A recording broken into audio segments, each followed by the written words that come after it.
नमस्कार, मी भाऊ तोरसेकर. तुम्ही बघत आहात प्रतिपक्ष. मित्रांनो, आजचा विषय जो आहे तो शीर्षक बघितल्यावर तुमच्या लक्षात आलं असेल की राज्यपाल भगतसिंग कोश्यारी यांच्याशी राज्यातलं महाविकास आघाडी जितकी अधिक होशियारी करायला जाते तितकं स्वतःला अधिकच अडचणीत आणते. एक गोष्ट मित्रांनो साधी सरळ असते. कधीही कितीही दुबळा माणूस तुमच्या समोर असला आणि तुम्हाला तो कितीही दुबळा वाटत असला तरीही त्याने मनात आणलं आणि निर्धार केला तर त्याची जी काय छोटीशी थोडीशी किरकोळ शक्ती असते ती पणाला लावून तो जिद्दीने उतरला तो सगळंच्या सगळं उलथा पालत घडवून आणू शकतो. आणि म्हणूनच शक्यतो कोणाशीही उगाचच भांडण उकरून काढण्याची गरज नसते. अनेकदा अशी भांडणं आवश्यक पण नसतात. पण बहुतांशी आपण भांडणं किंवा विवाद बघितले तर ते मुद्दे असण्यापेक्षा केवळ अहंकाराच्या अहमन्यतेच्या अट्टहासातून येत असतात. आपल्या मागे 169 आमदार आहेत ह्याची जी भयंकर अहमन्यता निवडणूक निकालानंतर तयार झालेल्या महाविकास आघाडीत आलेली आहे, तेवढी अहमन्यता नसती तर हे सरकार अधिक चांगलं चाललं असतं. त्याला अगदी जनतेशी दगाबाजी करून आलेलं सरकार असलं तरीही जनतेच्या सदिच्छा मिळू शकल्या असत्या. कारण त्यांच्याकडून प्रत्यक्षात काम चांगलं झालं असतं आणि समोर कितीही मोठा विरोधी पक्ष बसलेला असो तो यांना आकड्यांमध्ये हरवू शकत नव्हता. पण आपल्याकडे मोठा आकडा असल्यामुळे आणि क्लिअर कट बहुमत असल्यामुळे आपल्या कामातून आणि कारभारातून आपण केलेल्या सगळ्या लबाडी आणि चलाखीवर हे 3 पक्ष अप्रतिम पांघरून घालू शकले असे की त्यातून भाजपला सावरणं अशक्य झालं असतं. पण दुर्दैव असं आहे की मुख्यमंत्री उद्धव ठाकरे यांच्यापासून तिन्ही पक्षांच्या प्रवक्त्यापर्यंत नव्हे तर माध्यमातल्या त्यांचे भाट आणि चमचे यांच्यापर्यंत देखील सगळ्यांना इतकी ह्या 169 आमदारांच्या मताधिक्याची मस्ती चढली होती की यांनी अकारण जागोजागी आपले शत्रू तयार करून घेतले आणि आपल्या चांगल्या असलेल्या वाटेवर रस्त्यावर आपणच खड्डे पाडून घेतले. आणि त्यापैकी एक मोठा खड्डा जर कुठचा असेल तो राजभवन आहे. ही आपल्या देशातली नवी गोष्ट नाही आहे की केंद्रात सत्ताधारी पक्ष असतो तोच आपले जुने नेते किंवा ज्यांना आपण निवृत्तीत पाठवायचं आहे अशांनाच राजभवनामध्ये राज्यपाल म्हणून पाठवतो आणि अनेकदा त्या राज्यपालांचा आपल्या विरोधातलं जर सरकार पक्षाचं सरकार राज्यात असेल तर त्यांना त्रास देण्यासाठी राज्यपालाचा सढळ हस्ते वापर होतो. आणि हा वापर इतका झालेला आहे की वारंवार त्यात सुप्रीम कोर्टाला हस्तक्षेप करावा लागलेला आहे. इतकं बेताल केंद्रातल्या काँग्रेस सरकारने वारंवार राज्यपालांचा वापर केलेला आहे. मला वाटते रामप्रधान किंवा बहुतेक रामप्रधान किंवा गोडबोले मला वाटते यांच्या एका मुलाखतीमध्ये मी ऐकलं की इंदिरा गांधींनी घटनेचा इतका गैरवापर केला आणि घटना जवळजवळ मोडीत काढण्यापर्यंत इंदिराजी गेल्या तेव्हा सुप्रीम कोर्टाला त्यात हस्तक्षेप करून बेसिक स्ट्रक्चर मूलभूत रचना घटनेची तिला धक्का लावता कामा नये अशी वॉर्निंग द्यावी लागली. तिथून केंद्राच्या अनिर्बंध सत्तेला आणि मनमानीला लगाम लावला गेलेला आहे. तेव्हा आज जेव्हा राज्यपालांचे अधिकार काय अशी काँग्रेसवाले चर्चा करतात ना तेव्हा त्यांच्या मूर्खपणाची किंवा अज्ञानाची कीव करावीशी वाटते. कारण हा जो राज्यपालांचा असा पक्षीय गैरवापर आहे याचा आरंभ किंवा सुरुवात किंवा परंपरा ही त्यांच्याच काँग्रेस पक्षाने निर्माण केलेली आहे, त्यांच्याच काँग्रेस पक्षाने निर्माण केली. भाजप जर तेच करत असेल तर भाजप फॉलोअप करतोय, त्याचं अनुकरण करतोय, पण तरीही काँग्रेसने 100% राज्यपालांकडून राजकारण केलं असेल तर भाजप 20% सुद्धा राजकारण राजभवनातून करत नाही, हे आपल्याला लक्षात घेतलं पाहिजे. त्यामुळे उठसूट राज्यपालांना घटनेच्या मर्यादा दाखवणारे महाविकास आघाडीतले नेते, जनक वगैरे जे कोणी आहेत ते, त्यांच्यापासून संपादक, पत्रकार, विश्लेषकांपर्यंत अज्ञानाचं प्रदर्शन रोज होत असतं. 58-57 साली नंबूदरीपाद यांचं केरळातलं सरकार पाडण्यासाठी काँग्रेसच्या अध्यक्ष असलेल्या इंदिराजींनी आपले पिताजी पंतप्रधान नेहरू यांच्या करवी जो राज्यपालाचा वापर सुरू केला तो आज तागायत चालू आहे, पण त्यामध्ये खूपच कमी प्रमाण होत गेलेलं आहे, कमी प्रमाण होत गेलेलं आहे. त्यामुळे राज्यपाल भाजपचं राजकारण करतात हे बोलणारे एक तर बेअक्कल आहेत, पूर्णपणे मूर्ख आहेत, किंवा जाणीवपूर्वक खोटं बोलत आहेत. एक गोष्ट स्पष्ट आहे, नाही तर राज्यपालच्या पादी कोणतरी आपला निवृत्त माणूस आणून बसवायचं कारण काय?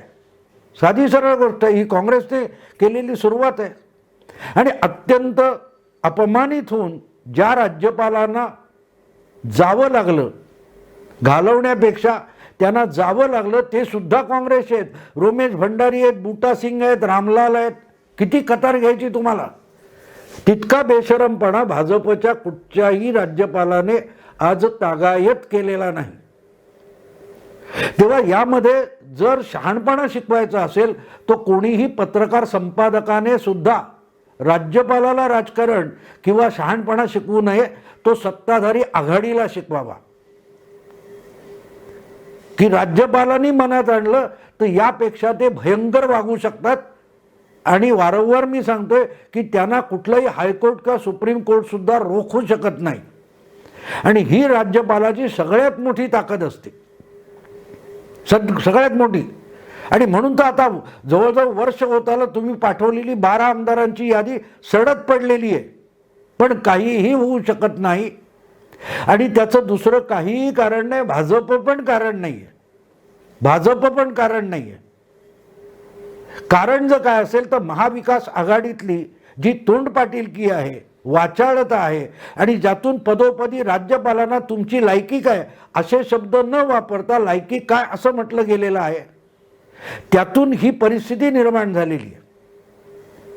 राज्यपालांना ज्या पद्धतीत काल परवा त्या किरीट सोमय्याच्या कोल्हापूर जाण्यामध्ये पोलिसांना पदोपदी अपमानित करायला पुढे पाठवलं जात होतं, तसंच जर तुम्ही राज्यपालांना वागवणार असाल तर एक लक्षात ठेवा की पोलीस बिचारे पगाराला, वेतनाला, नोकरीला, चाकरीला बांधील असतात. राज्यपाल तुमच्या चाकरीला बांधील नाहीत. तुमचे आदेश पाळण्याची त्यांना काहीही गरज नाही. एका ठराविक चाकोरी पलीकडे महाविकास आघाडीकडे बहुमत आहे, म्हणून राज्यपाल सगळंच्या सगळं उभे तर उभे, वाका तर वाका, झुका तर झुका असं म्हटल्यावर राज्यपाल झुकणार नाहीत, हे पहिलं गृहीत पाहिजे. आणि म्हणून अहंकार, अहममान्यता याची गरज नव्हती. राज्यपालांनी बोलवलं तर मुख्यमंत्री मुख्य सचिवांना पाठवतात. हा कसला अहंकार आहे? राज्यपालांना डेहराडूनला जायचं होतं तर त्यांना महाराष्ट्र सरकारच्या विमानातून उतरवण्यात आलं. ही अहममान्यता नव्हती? यातून काय सिद्ध होत होतं? तात्पुरता तो अहंकार गोंजारला जातो, पण आपण ज्या सत्तेत बसलोय ती सत्ता चांगल्या रीतीने चालवून जनमानस जिंकण्यात पदोपदी राज्यपालांकडून अडथळे निर्माण करण्याइतपत त्यांना आपण प्रक्षुब्ध करू शकतो याचं भान नव्हतं. राज्यपालांची साधी भेट घ्यायची ठरली तर त्याची आधी वेळ घ्यावी लागते, एवढं पण भान नाही आहे की जाता जाता आपलं चहा, इकडे आलो तो चहा प्यायला आलो असं राज्यपालांकडे जातात. आणि मग वेळ नाही आहे तर पुढची वेळ ठरवण्यासाठी परत मिलिंद नार्वेकरांना पाठवलं जातं. ही अहममान्यता आहे आणि त्या अहममान्यतेने कारण नसताना कोश्यारी आणि महाविकास आघाडी सरकार यामध्ये दुभंग निर्माण झालेला आहे. काही दिवट्या संपादकांनी लिहिले की कंगना राणावतला कशाला भेटायचं, राज्यपालांनी कोणाला भेटायचं हे संपादक किंवा सरकार ठरवणार. आणि दुसरी गोष्ट लक्षात घ्या, रस्त्यावरचा कोणी आला तरी महाराष्ट्राचा राज्यपाल ज्याच्या नावाने इथला कारभार चालतो त्याला राज्यपाल भेटू शकतात आणि भेटीची वेळ देऊ शकतात. आणि त्याची जी काही तक्रार असेल त्यावर स्वतः राज्यपालांनी ॲक्शन घेतली का नाही, ते आपल्या मर्यादेत राहतात. जे काही कोण त्यांच्याकडे घेऊन जाईल आणि बाबा हे व्हायला पाहिजे, बघा काय करता आलं तर ते पत्र राज्यपाल कव्हरिंग लेटर लिहून सरकारकडे पाठवतात, तेव्हा ती आपली चाकोरी पाळतात. व हे अशी माझ्याकडे तक्रार आली, याची दखल घ्या. कोणीही करतो ना, कोणीही करतो. का करायची नाही? का तुमच्याकडे 169 आमदार आहेत म्हटल्यावर तुमच्याबद्दल काही बोलायचं नाही, तुमच्या कामाबद्दल काय बोलायचं नाही, तुमच्या अधिकाऱ्यांनी काय गोंधळ घातला तर करायचं नाही, परमवीर किंवा वाझे त्यात निघाले तर त्यांच्याबद्दल बोलायचं नाही. हा काय प्रकार आहे?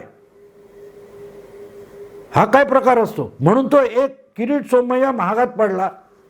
आणि राज्यपाल जे कुठेही तोंडाने उघड बोलत नाहीत, ते फक्त कृती अशी करतात की अवघड जागी चिमटा काढतात आणि मग कपाळापर्यंत झिणझिण्या जातात. 12 आमदारांचं प्रकरण हे तसंच आहे. त्याच्यामध्ये भाजपने अडवून ठेवा वगैरे काही सांगायची गरज नाही. व्यक्तिगतरित्या राज्यपाल दुखावलेले आहेत आणि रोजच्या रोज त्यांना दुखावलं जातं. अगदी धोतरांना आगी लागतील, धोतरं पेटतील. काय भाषा आहे, काय भाषा आहे. पवार साहेब ऐकता ना भाषा? पवार साहेब तुम्ही भाषा ऐकताय का? चाकणकर मॅडम भाषा ऐकताय, वाचताय? सामना तुमचं महाविकास आघाडीचं मुखपत्र आहे. आणि म्हणून जिथे जिथे तुम्हाला अडवता येईल तेवढीच गोष्ट राज्यपाल शोधत असतात आणि तिथे तुम्हाला डोक्यापर्यंत झिणझिण्या जातील असा चिमटा काढत असतात. आणि त्यासाठी काही राजकारण वगैरे नको असतं. तुम्ही आजकाल राजकारणात आला हो. मुख्यमंत्री शाळकरी वयात होते तेव्हापासून हे राज्यपाल उत्तराखंड आणि उत्तर प्रदेशच्या राजकारणात होते. त्यांनी सुद्धा मुख्यमंत्रीपद भोगलेलं आहे. त्यामुळे मुख्यमंत्री पदाच्या मर्यादा आणि राज्यपालाच्या मर्यादा त्यांना बरोबर माहिती आहेत. काल ते कुंपणाच्या या बाजूला होते, आज कुंपणाच्या त्या बाजूला आहेत. त्यामुळे त्यांची राज्यपालांनी कशी कशी अडवणूक केली होती. काँग्रेसचे राज्यपाल होते. त्यामुळे त्यावेळी त्यांच्या मुख्यमंत्री पदाच्या काळात उत्तराखंडमध्ये जे राज्यपाल होते त्यांनी काय काय अडवणूक केली आणि कशी अडवणूक करता येते, ती कायद्याच्या चौकटीत कशी बसवता येते, हे आज महाराष्ट्राचे राज्यपाल आहेत त्या भगतसिंग कोश्यारींना पुरेपूर माहिती आहे. ते मुरलेले मुरब्बी राजकारणी आहेत. पण आपल्याला जर असं वाटत असलं की शरद पवार सोडले तर या जगात कोणी मुरलेला मुरब्बा नाहीच, तो तुमच्या समजुतीचा दोष असतो. जग बरोबर असतं. तुम्हाला वाटलं हा डोंगर इथे कशाला, इथे सपाट पठार असतं तर किती छान आहे. हे डोंगर आहे, ही निसर्गाची चूक आहे असा भ्रम तुम्ही करून घेतलात. म्हणून डोंगर सपाट होणार नसतो आणि डोंगराच्या जागी पठार तयार होणार नसतं. त्यासाठी ते पठार व्हावं म्हणून डोंगर फोडायला घ्यावा लागतो, हे लक्षात घ्या. काही गोष्टी स्पष्टपणे आपण समजून घेतल्या पाहिजेत. नसेल तर त्या डोंगराचं त्या पठाराचं काही बिघडत नाही, तुमचं बिघडत जातं. का तुम्ही समजूत करून घेतली की हे पठार आहे आणि जाऊन धडकलात तर ते विमान धडकून आपटून पेटतं ना, तशी तुमची दुर्दशा होईल, दुर्घटना होईल.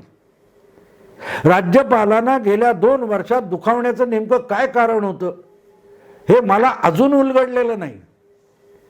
आणि मग मी त्याची जेव्हा कारण मीमांसा करायला जातो तेव्हा मला एकच गोष्ट स्पष्टपणे लक्षात येते की माझ्याकडे 169 आमदारांचा पाठिंबा आहे आणि भाजप माझं काहीही वाकडं करू शकत नाही, ऑपरेशन कमल होऊ शकत नाही, ही झिंग इतकी डोक्यात आहे सत्ताधारी 3 पक्षांच्या की ते राज्यपालांनाही वाकवायला बघतात, ज्याची गरज नाही. हां, गरज असती तर ठीक आहे. 12 वर्ष मुख्यमंत्री असताना नरेंद्र मोदींना गुजरातचे जे काँग्रेसी राज्यपाल होते यांनी ज्या प्रकारे नाडलं, तिथे मोदींनी त्या राज्यपालांना वाकवण्याचा प्रयत्न केला असता तर गोष्ट वेगळी होती. पण इतकी इथे परिस्थितीच नाही आहे. पहिल्या दिवसापासून राज्यपालांशी वैर घेण्याचं काहीही कारण नव्हतं, काहीही कारण नव्हतं. पण आपल्यासमोर प्रत्येकजण वाकला पाहिजे ही जी अहममान्यता आहे, त्यातून ह्या सगळ्या पुढच्या 2 वर्षातल्या समस्या निर्माण झालेल्या. त्यांची गरज नव्हती, गरज नव्हती. कोण राज्यपालांना भेटायला गेला, हां राजभवनावर फार मोठं निसर्ग सौंदर्य आहे आणि म्हणून वाकून वाकून लोक निसर्ग सौंदर्य बघतात. ही भाषा झाली, ही राजकीय संस्कृती झाली, हा सुसंस्कृतपणा झाला. असं झाल्यानंतर राज्यपालांना बोलायची गरज नाही आहे. त्यांना माहिती आहे आपले अधिकार काय आहेत. आणि मग ते एक एक जागा शोधतात की तुमची अडवणूक कुठे करू शकतो. राज्यपाल या अधिकारात, घटनात्मक अधिकारात, कायद्याच्या चाकोरीत, न्यायालयीन निर्णयांच्या चाकोरीत. आता जे ओबीसी विषयक जो वटहुकूम किंवा अध्यादेश राज्यपालांकडे पाठवण्यात आला, तो त्यांनी परत एकदा पाठवून दिला. त्याची कायदेशीर बाजू समजावा, त्याचा अर्थ तरी या सरकारने समजून घेतला का? ताबडतोब पोपट बोलायला लागले. पोपट ते वडट्टीवार बोलले की यांना भाजप अमुक तमुक सुरू झालं. छगन भुजबळ हे तुमच्याच सरकारमधले मंत्री आहेत आणि त्यांनी अतिशय सावधपणे आणि योग्य प्रतिक्रिया दिली, कारण तेही ओबीसीचे नेते आहेत आणि ओबीसीची अडचण होऊ नये यासाठीच त्यांनी अतिशय सावधपणे प्रतिक्रिया दिली की कायदेशीर काही त्रुटी असेल तर राज्यपाल विचारू शकतात आणि त्रुटी दुरुस्त करून परत एकदा तो आदेश राज्यपालांकडे पाठवला, अध्यादेश, तर तो मंजूर होऊ शकतो. ही भुजबळांनी घेतलेली अत्यंत समतोल अशी भूमिका आहे. पण ती समतोल भूमिका इतरांना का घेता येत नाही? एकाच मंत्रिमंडळात आहेत ना भुजबळ आणि वडेट्टीवार, किंवा आणखीन कोण असतील ते एकाच मंत्रिमंडळात. मग भाषेमध्ये इतका फरक का पडतो? त्याचं कारण सरळ आहे की भुजबळांना ते काम स्मूथली व्हावं, राज्यपालांनी फार कटकटी करू नयेत असं वाटतं. आणि वडेट्टीवार यांच्या डोक्यात 169 आमदार ही झिंग आहे, एवढाच फरक आहे, बाकी काहीही फरक नाही. कारण त्रुटी असेल तर त्यामध्ये कायदेशीर खुलासा झाल्याशिवाय, कारण सही लागते ना राज्यपालांची. आणि तुम्ही किती काही म्हणाल, सही जर राज्यपालांची लागते तर त्यांनी सही कुठे करायची हे राज्यपालांना व्यक्तिगत ठरवावं लागतं. त्याच्या कायदेशीर घटनात्मक बाजू तपासून घ्याव्याच लागतात.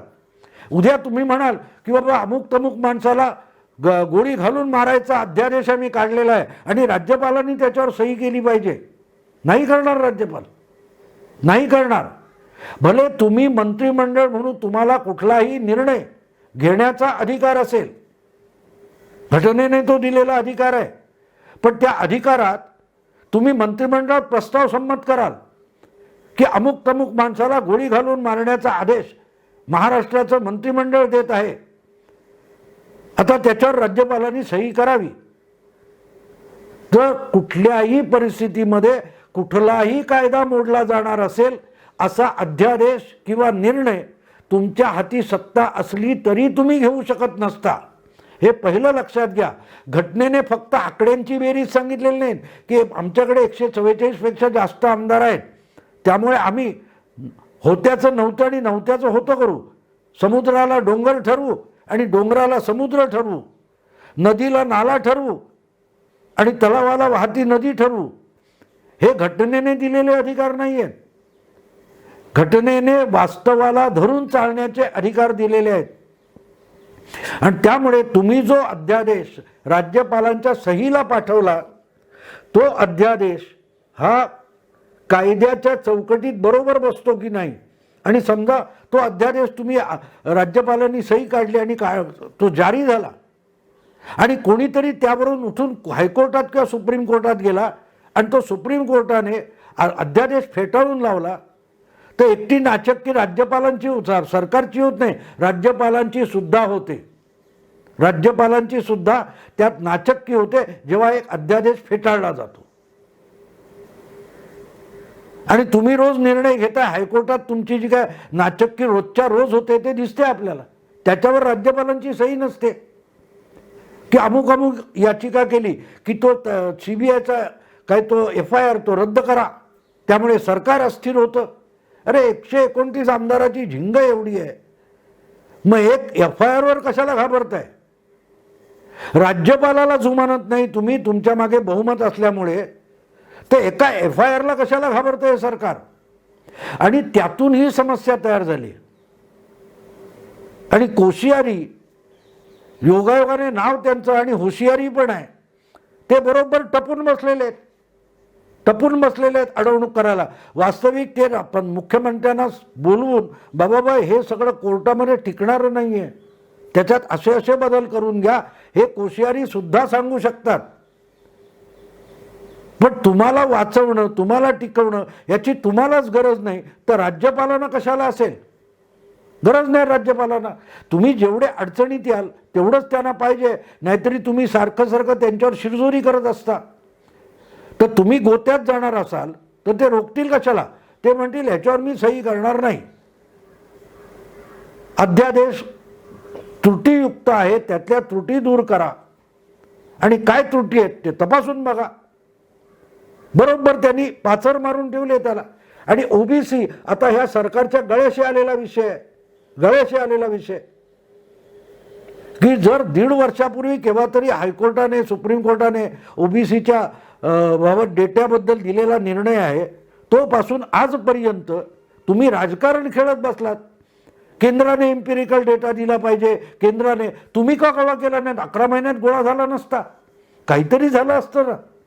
तुम्ही राजकारण खेळत बसला की बघा OBCचं आरक्षण केजरीवालला घालवायचंय, भाजपला मान्य नाही, हे दाखवायसाठी तुम्ही कालापव्यय केलात, म्हणून आता वटहुकूमापर्यंत जाण्याची पाळी आलेली.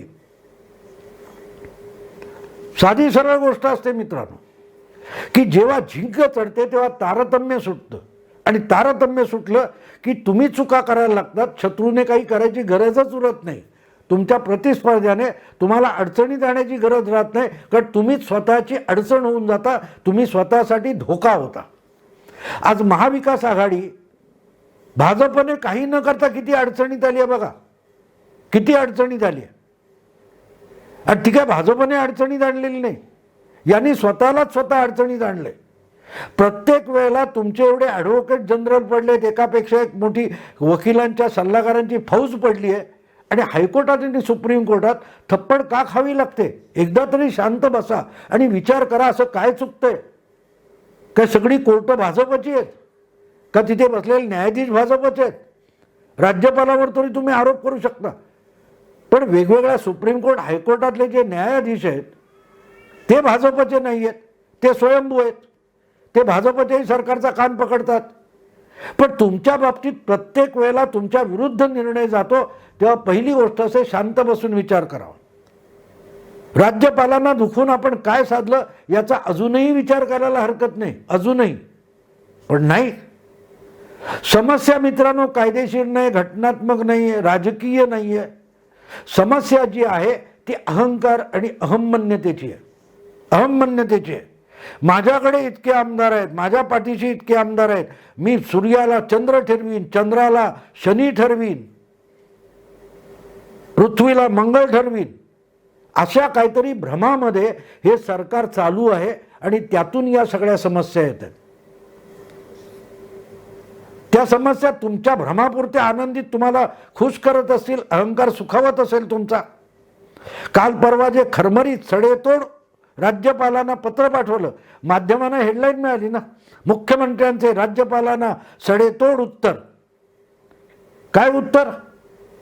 संसदेची बैठक बोलवा, बलात्काराच्या देशभर घटना घडत आहे, याची गरज होती? काही गरज नव्हती.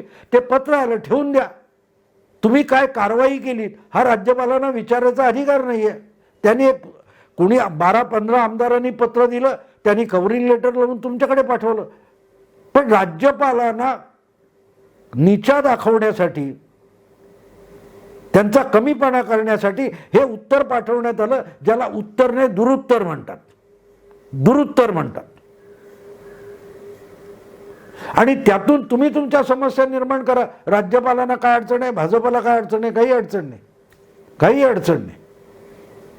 पण एक लक्षात ठेवा, हे जे तुम्ही दुरुत्तर पाठवलं त्याचा परिणाम अध्यादेश अडकण्यात झाला. आणि ओबीसी समोर आता तुम्ही कितीही भाजप विरुद्ध बोला, प्रश्न असा आहे की सरकार तुम्ही आहात आणि सगळी सत्ता तुमच्या हातात असून तुमची अडवणूक होते हे लोक ऐकणार नाहीत. महापालिकेत असताना मुख्यमंत्री अडवणूक करतो, मुख्यमंत्री झाल्यावर पंतप्रधान अडवणूक करतो. अरे उद्या पंतप्रधान झाल्यावर तुम्ही काय म्हणणार? अमेरिकेचा अध्यक्ष, रशियाचा अध्यक्ष पुतीन आणि बायडेन आमची अडवणूक करतात. अख्खा देश कुठच्या कुठे जाईल तुम्ही पंतप्रधान झाले तर हे असल्या विषयाला अर्थ नसतो. आपली हुशारी ठराविक मर्यादेपर्यंत असते आणि समोरच्याकडे तुमच्या 1% का होईना हुशारी असते. आणि त्या 1%वर आलं की तुमचे 99% तोकडे पडतात. एवढं लक्षात घ्या. तरी यातून बाहेर पडणं सोपं होईल एवढंच आत्ता सांगून थांबतो. मित्रांनो, हा व्हिडिओ आवडला लाईक करा, शेअर करा आणि प्रतिपक्षाला अधिकाधिक सबस्क्राईब करा. नमस्कार.